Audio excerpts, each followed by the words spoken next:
Alright, what's up guys? It's Randers back again with another video, and today I wanted to talk about the Milwaukee Bucks.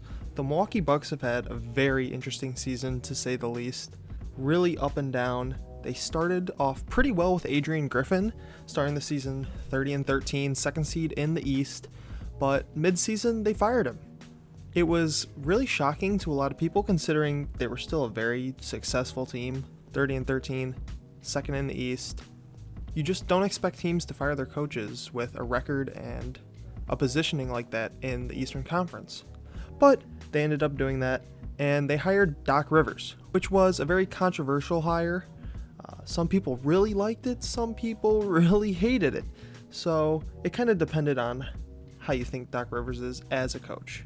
The Bucks started off really rough under Doc, huge losing streak, just looked like a completely different team, and a lot of us wondered, could this derail the Bucks season? And it looked like that for a little while, but as of lately, the Bucks are 7-4 in March, and they just got a really big win against the Oklahoma City Thunder, who at the time were in first place in the Western Conference. In this game, Giannis dominated with 30 points and 19 rebounds, and that's just been the story of the year. Giannis is having the best season of his career right now. He's averaging 30.7 points per game, 11.2 rebounds, and 6.4 assists. And in the last 5 games that he's played, the Bucks are 4-1. Giannis has been really good, to say the least. He's been better than both his MVP seasons, yet it still feels like he's not getting the credit he deserves. Most of the MVP talks are centered around Nikola Jokic, Shai Gilgeous-Alexander, Luka Doncic, and respectively so. I mean, these guys are having great seasons, but Giannis definitely deserves to have more coverage. As stated before, he's having the best season of his career, which is saying something about a 2-time MVP in this league. This is one of the biggest carry jobs we've seen in a while. In my opinion, this is probably the biggest carry job since 2017 Russell Westbrook. When you watch the Bucks, it's pretty obvious that Giannis is the heart and soul of both their offense and defense. When he's not out there, the Bucks have really struggled, and when he's out there, they look like one of the better teams in the league. Another person who had a really good game against the Thunder was Chris Middleton, and he actually had a triple-double in this game, which is something you don't typically see from this guy. But he went out there, he put up 11 points, 10 rebounds, 10 assists, so he barely gets that triple-double. Good for you, Chris Middleton. As a whole, he's really struggled with injuries this season, and that's kind of reflected itself onto his statistics. They're a tad bit down from his career averages, but he has been picking it up as of late, and if he could get back to his second option status, that would really help the Bucks out. Yes, he's on the wrong side of 30, and it is a hard ask for him to get back to that level of play, but it would move mountains for this Milwaukee Bucks team. Even though Giannis and Chris had a good game, Dame still was not able to get it going. He only puts up 11 in this game.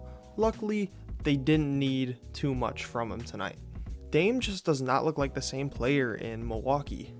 A lot of his step-back threes are off, and typical shots that we've seen him make in the past have just not been going in. His career averages are slightly down, but that's something you expect from a guy who just gets moved across the country, and he's aging. A player like Damian Lillard is expected to regress a little, but he's almost fallen off a cliff. Dame hasn't been able to show up for the big games, nor has he shown up in the clutch time, which he's really known for. It really sucks that Dame hasn't been able to translate his play to this new team, because Portland Damian Lillard on this Milwaukee Bucks team would be super fun to watch. Dame Giannis pick and rolls where Dame's consistently hitting step back threes or throwing lobs to Giannis over the top every single time would be some really fun basketball, but unfortunately we just haven't been able to see that this year. Whether it's on Dame or on coaching, it doesn't really matter because we haven't seen it yet this year. And then there were the off the court issues. Dame claiming it's lonely in Milwaukee and he had to leave a lot of his family behind. Which, yes, I understand that, but at the same time, you're getting paid a lot of money to come in and perform, and at the end of the day, that's what your mind has to be on. Overall, Dame in Milwaukee has been fairly disappointing to really disappointing. There's no other way to put it, but if he can get back on the right track, this Bucks team could be very dangerous heading into the playoffs. Unlike Dame, the bench played fairly well this game. Bobby Portis scored 15, which hasn't been a standard occurrence for him, but he got some buckets to fall tonight. Pat Connaughton and Jay Crowder also came in and hit some timely shots, especially Jay Crowder in that first half hit a couple of back-to-back threes, which were pretty big in maintaining the lead. And then Pat Bev, just being Pat Bev. There's really no other way to put it. His defense, his intensity, his leadership, overall, there's no doubt in my mind that this team could be a successful playoff team. They just have to get some things to fall their way. Firstly, they need to secure the second seed. Having home court advantage in the first two series would be very helpful in securing a deep playoff run that ultimately wouldn't be seen as a disappointment. If the Bucks make it to the Eastern Conference Finals and lose to a good Boston Celtics team, I would say there's no shame in that, and you can run this back without having to make any massive changes in the offseason.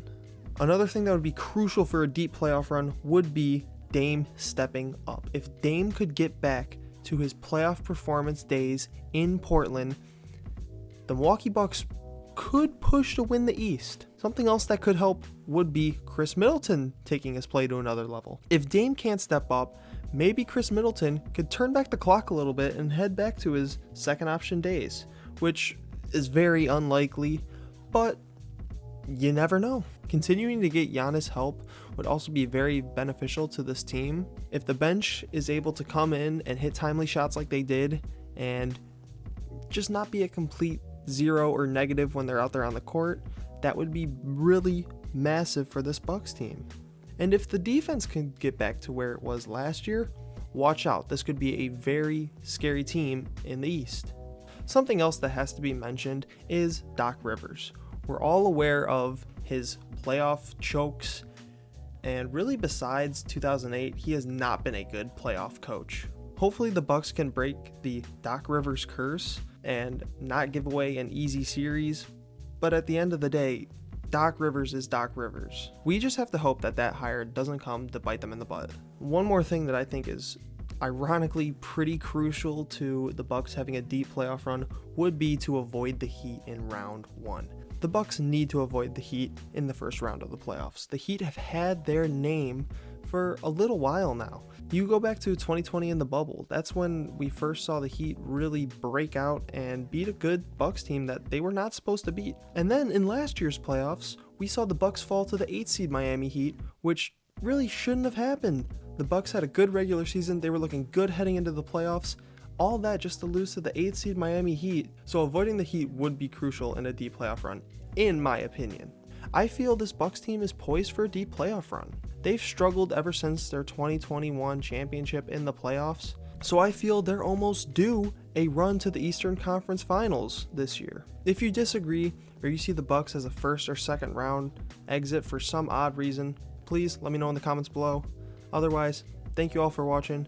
I appreciate it. Please leave a like and subscribe. I'll see you guys in the next one. Peace.